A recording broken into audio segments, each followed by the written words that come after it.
The rain in Seoul fell in sheets against the dining room windows the night everything cracked open, but no one at that table was watching the weather. Simone Kim's fingers stayed wrapped around the handle of the teapot, steam curling past her wrist, when Tae-hyun reached across the table and caught that same wrist in his hand. "Sit down," he said, not a request. Simone looked at his fingers against her skin, pale against the light brown of her wrist, his father's signet ring cold where it pressed into her pulse point. Then lifted her eyes to his face, and the whole room seemed to hold its breath the way a market street goes quiet right before a fight breaks out. Na-beek sat 2 chairs down in the seat that had belonged to Tae-hyun's grandmother for 40 years, one manicured hand curled around a rice wine glass she hadn't earned the right to touch, watching Simone with the patient amusement of someone who has already decided how this ends. "Let go of me," Simone said. Her voice didn't climb. It never did. 8 years in this house had taught her that volume only fed the people hopping to watch her come apart. His grip tightened instead of easing. "Embarrassing yourself," he said, not the one who invited his mistress to sit in his grandmother's chair. A maid near the kitchen door dropped a folded cloth napkin and didn't dare crouch to retrieve it. Tae-hyun's father sat at the head of the table working a piece of galbi loose from the bone with chopsticks, saying nothing. And in this house, the old man's silence had always been its own verdict. Simone pulled her wrist free. Not a yank, she turned her arm the way water moves around a stone in a riverbed, unhurried, inevitable, and Tae-hyun's hand closed on nothing but the steam still rising off the teapot. He froze. It wasn't the loss of contact that stopped him. It was her face, no tears gathering at the rims of her eyes, no fury simmering beneath the surface. Just stillness. A stillness he didn't recognize in a woman he'd shared a bed with for 8 years, and for one disorienting second, he had the sensation of looking at a stranger wearing his wife's face. And beneath the confusion, something else he didn't have a name for yet, something closer to the way you notice a person for the first time when they stop needing you. Simone set the teapot down without spilling a drop, folded the napkin from her lap into a precise square, and walked out past the security details stationed at the hallway door, men who straightened their shoulders the instant she passed. Tonight, for the first time in longer than he could remember, Tae-hyun actually noticed it happening. He didn't know why guards who answered only to him stood taller for his wife. He didn't know yet that some of them had answered to her first. There's a particular kind of quiet that settles into a woman once she's decided she's finished asking to be seen. Simone had learned that stillness long before Seoul, back in Chicago, 11 floors above a city that once whispered her name with a mixture of respect and something closer to fear, back when they called her the Quiet Queen and meant every syllable of the warning packed inside it. She hadn't touched that name in 8 years. Upstairs, in the bedroom that had once belonged to both of them and now mostly just belonged to her, Simone crossed to the writing desk by the window and didn't cry. She pulled open the bottom drawer instead, the one with a false back, and lifted out a phone that had never touched the estate's network. A single unread message sat on the screen, 3 days old. "They're moving again. You should have heard by now." Emrain traced crooked lines down the window glass while she read it a second time, thumb hovering over the reply field. Marcus, her cousin, the last person alive who remembered exactly who she'd been before she folded herself small enough to fit inside a marriage with no room left for her. She didn't answer yet. Instead, she sealed the drawer, crossed to the window, and looked down at the private garden, where Yuna's laughter drifted up from the terrace. Bright, careless, the laugh of a woman who believed she'd already won something she hadn't begun to understand the cost of. Let her believe it, Simone thought. For now. Behind her, the bedroom door opened without a knock. Tae-hyun, still dressed from dinner, his tie loosened but not removed, the posture of a man who'd followed her up 3 flights of stairs without deciding what he was going to say when he got there. "You didn't wait for me to finish," he said. "There was nothing left to finish. You made your point in front of your father and the entire staff." Simone didn't turn from the window. "I heard it clearly. That's not what tonight was about." Then what was it about, Tae-hyun? She finally faced him, and something in her voice had gone very quiet and very even, the tone she used when she'd stopped bothering to protect him from the truth. "Because from where I was sitting, it looked exactly like every other night for the last 8 months. You not looking at me. Her watching to see if I'd break." He crossed the room, closer than she expected, close enough that she caught the faint trace of cedar and rain still clinging to his jacket. "I don't want you to break. You have a strange way of showing it." Simone, his hand lifted, hesitated in the air between them, the same hand that had grabbed her wrist an hour earlier, now unsure if it had permission to touch her at all. "I don't know what's happening to us." "I do," she said quietly. "You stopped looking at me a long time ago, and I let you because it was easier than making you." She held his gaze, and for a moment neither of them moved, the rain filling the silence where words should have been, close enough that she could feel the heat coming off him, far enough that neither of them closed the last of the distance. "I'm done making it easy." He left the room without answering, and Simone stood at the window a long while after the door clicked shut, one hand pressed flat against the cold glass, feeling something in her chest that felt dangerously close to hope, and hatting herself a little for it. If you're just finding your way into this story tonight, welcome. And if you've been here since the very first quiet moment, wading through every small cruelty for the reckoning you already know is coming, welcome back. Stories like Simone's move slow before they move fast, so get comfortable. If something in that dining room scene already pulled at you, tap like right now. And if you want to be here the night the quiet queen finally rises, subscribe and drop a comment telling us where in the world you're watching from tonight. Now, back to Seoul, where a woman was about to remember exactly who she used to be.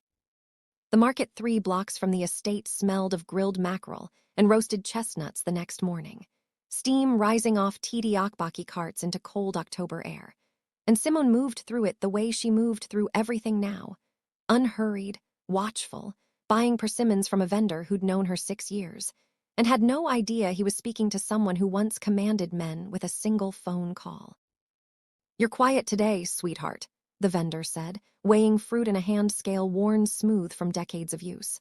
"Quieter than usual."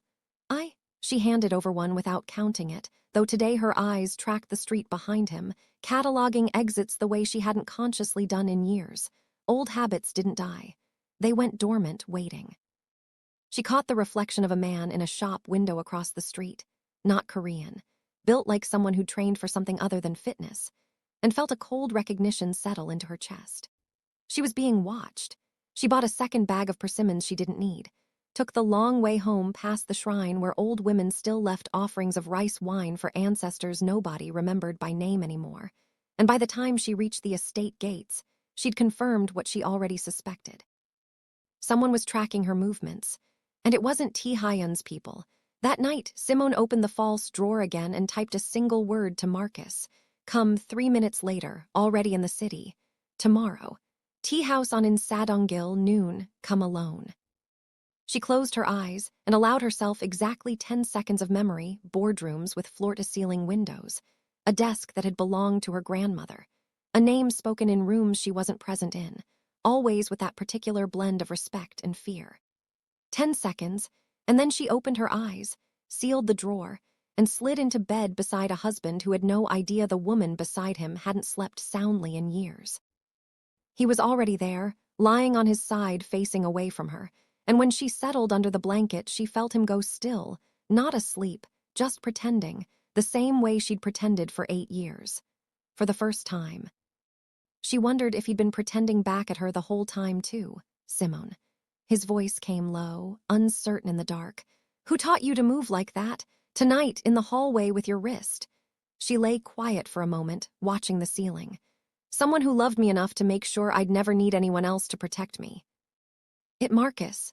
She didn't answer, and after a while his breathing slowed into something that might have been real sleep, and Simone lay awake beside him for a long time, feeling the warmth of his back inches from hers, close enough to touch, and didn't.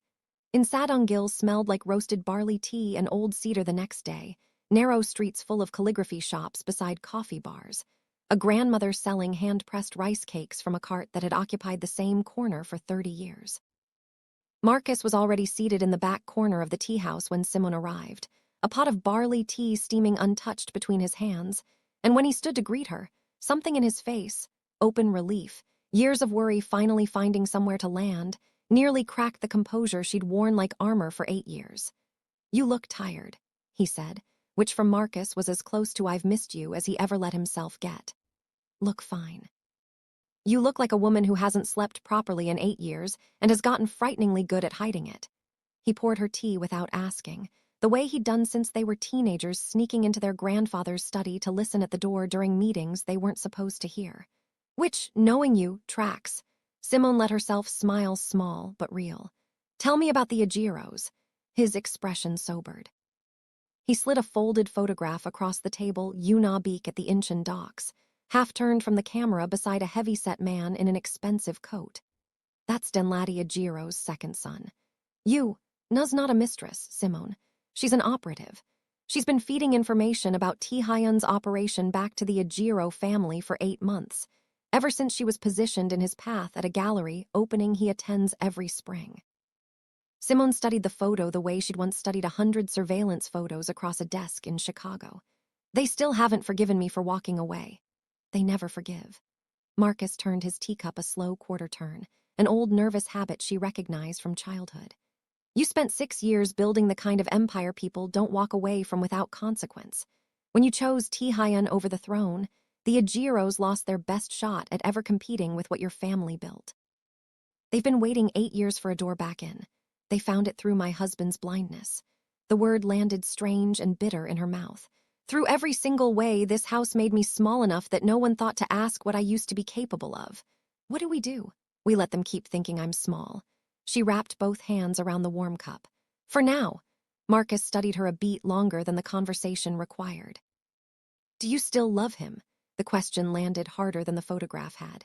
Simone didn't answer right away, watching steam curl off her tea, watching a young couple 2 tables over argue softly about matching bracelets from a street vendor outside. I don't know anymore where the loving him ends and the surviving him begins, she said finally. I've been doing both so long I've lost the line between them. That's not an answer. It's the only honest one I have. Marcus didn't return to his hotel that afternoon. Instead, he found Taehyun where he'd expected to, the private club 2 floors above a jazz bar in Gangnam that Choi men had used for generations to conduct business too delicate for the estate. He'd never once, in 8 years, sought Taehyun out directly.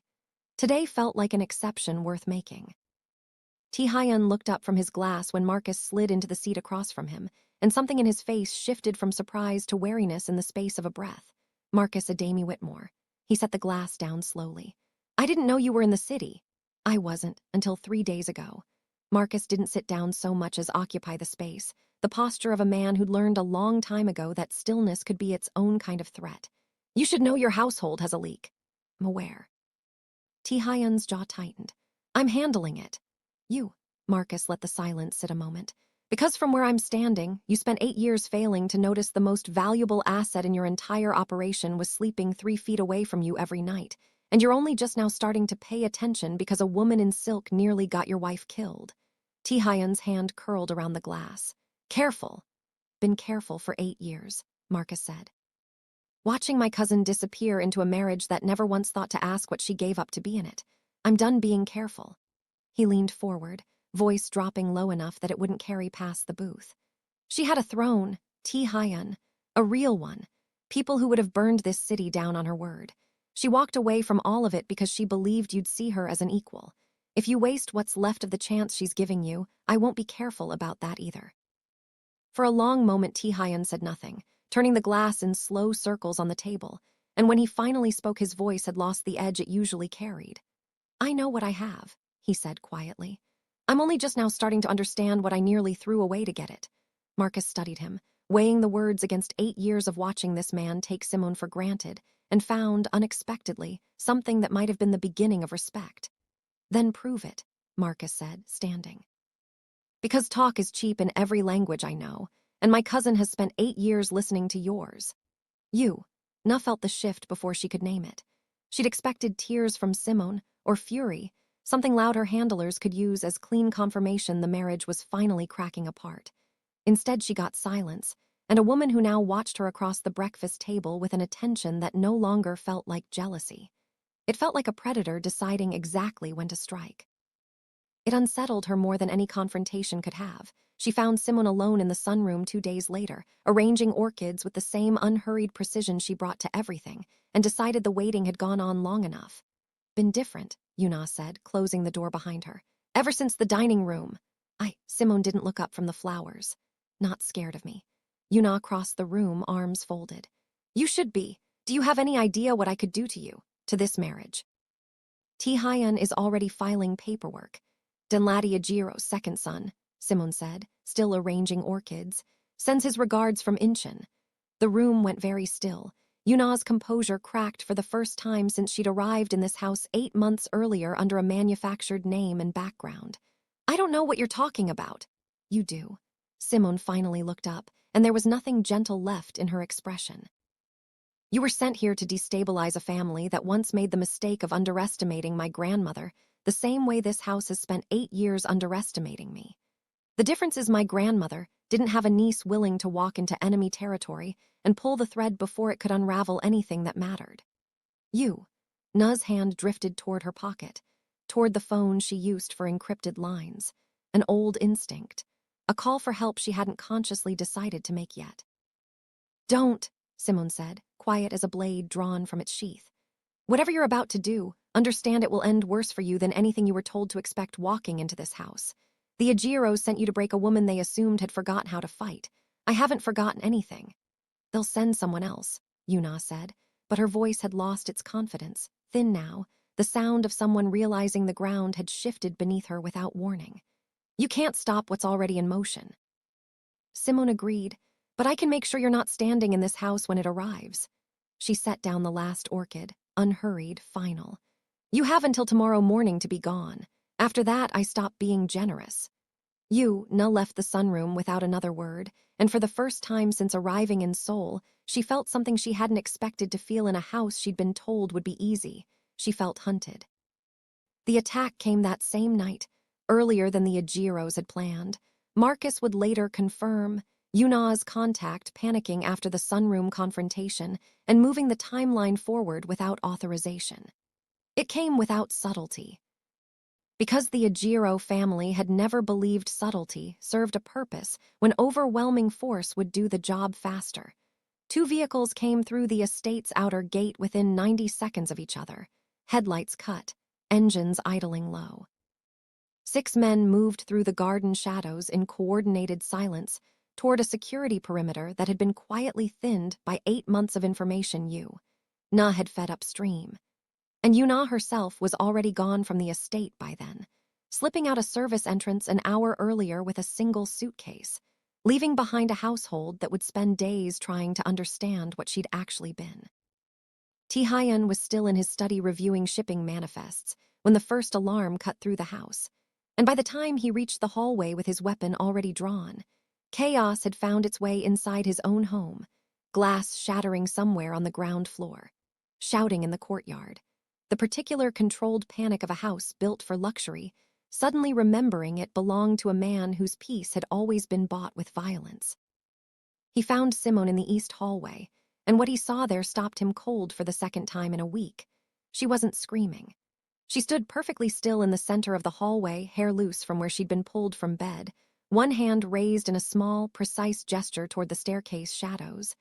And as Taehyun watched, a man lunged from the darkness with a blade already drawn. Simone moved before his weapon had fully come level. It wasn't cinematic.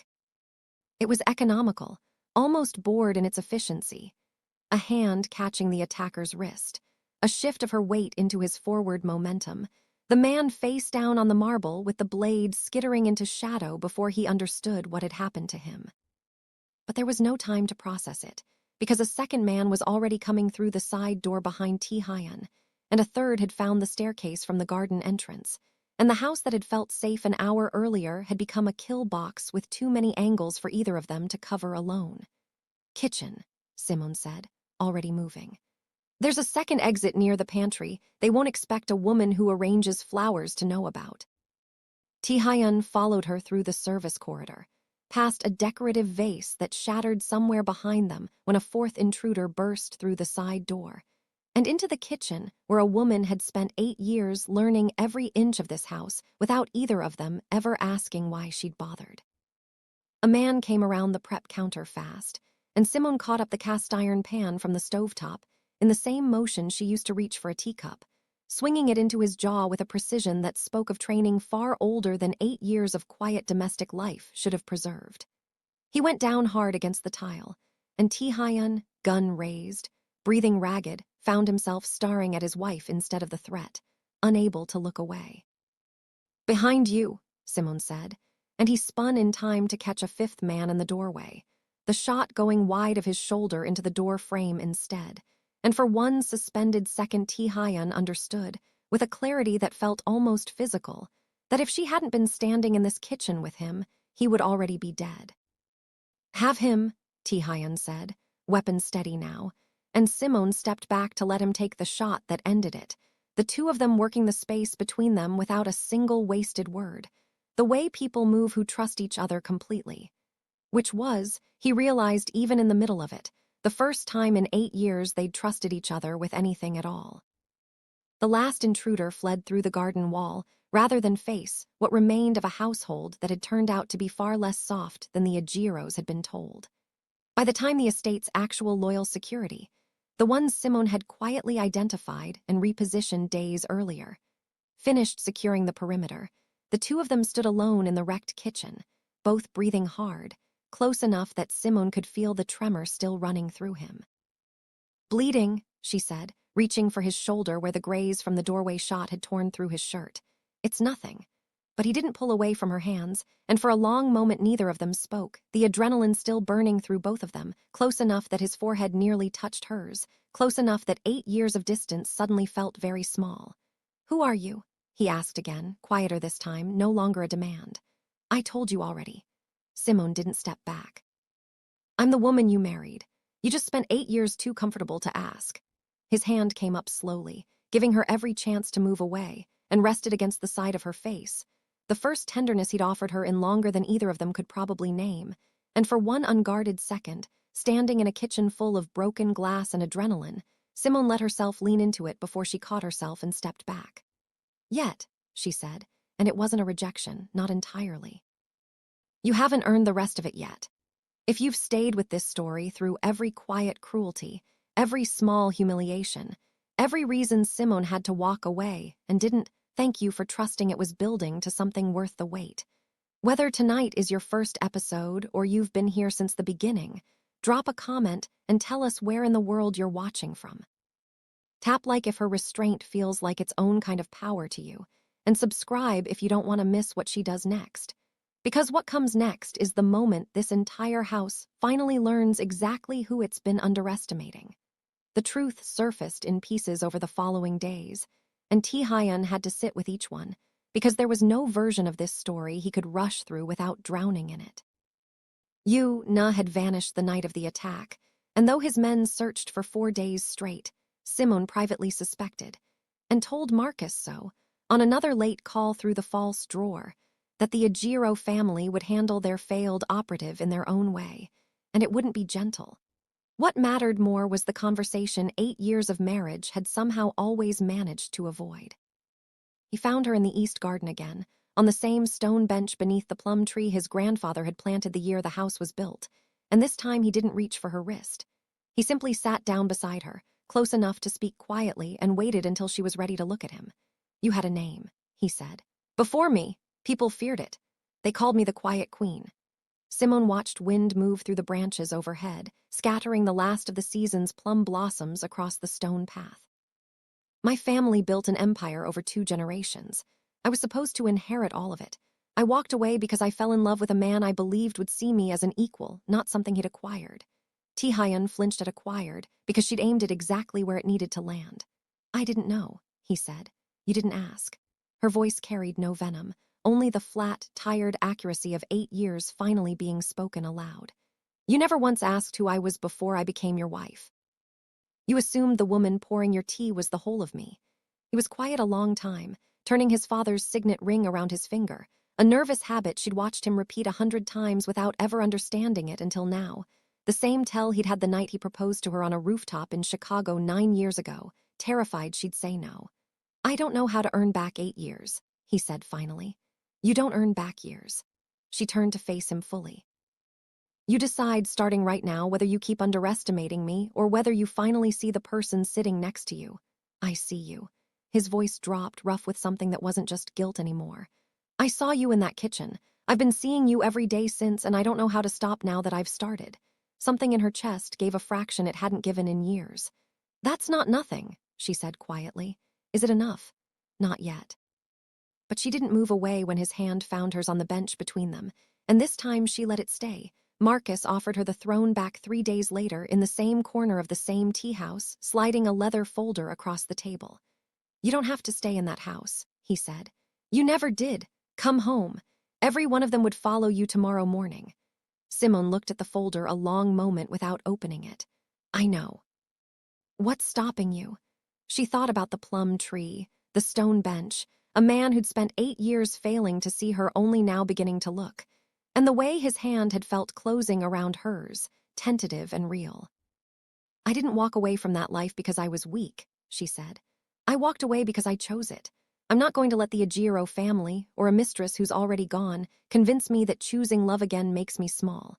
If I go back to Chicago, it has to be because I want the throne, not because I'm running from a marriage I haven't finished deciding about. Have you finished deciding? Simone closed the folder without opening it, sliding it back toward him, not a refusal, just not yet. Ask me again in a month. What changed in the weeks that followed was smaller than a coronation and harder one. Tae-hyun began asking questions he'd never once thought to ask in 8 years. He had his grandmother's chair removed from the dining room entirely, restored to storage, and told the household staff, in front of everyone, deliberately, in the same room where he'd once let her be humiliated, that the chair belonged to the woman who had saved this family, and it would sit empty until she decided on her own terms whether she ever wanted it back. Simone watched him do it from the doorway, arms crossed, unmoved on the surface, though something in her chest loosened at the gesture. That night he found her again in the garden, and this time when he sat beside her, he didn't wait for permission to close the last of the distance between them.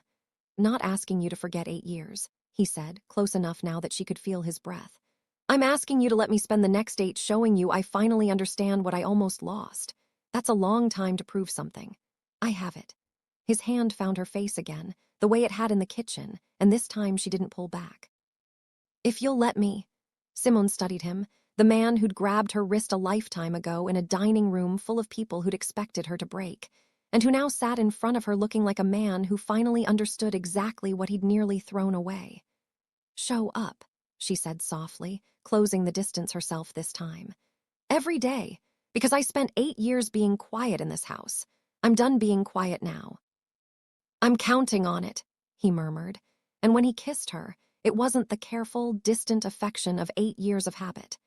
It was the kind of kiss that admitted, finally, everything neither of them had said out loud: relief, fear, 8 years of missed chances, and the fragile, dangerous beginning of something neither of them was ready to name yet.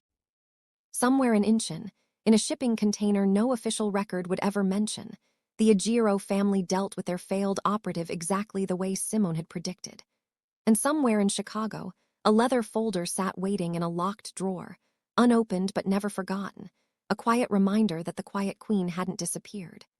She had simply chosen, for now, where she wanted to stand. The rain fell over the Choi estate again that night, the way it had the night this all began. But when Simone stood in the dining room and looked at the empty chair Tae-hyun had promised would remain hers until she chose it, she didn't feel small. She felt like a woman finally being seen, for the first time in 8 years, standing exactly where she'd decided to stand, on terms she'd written herself, beside a man who was only just beginning to deserve her. And somewhere in the underworld that still remembered her name, people were beginning to whisper again, quietly, carefully, the way you whisper about a queen who never actually lost her throne. She had simply been waiting for the right moment to remind everyone she still wore the crown. If this story stayed with you the way it stayed with us while we told it, that means more than you know. To everyone who's been here since the very first quiet moment, and to everyone just finding Simone's story tonight, thank you for watching, wherever in the world you're joining us from. Tell us in the comments where you're watching from tonight. Tap like if you believe restraint can be its own kind of power. And subscribe if you want to be here the next time the Quiet Queen reminds the world exactly who she is.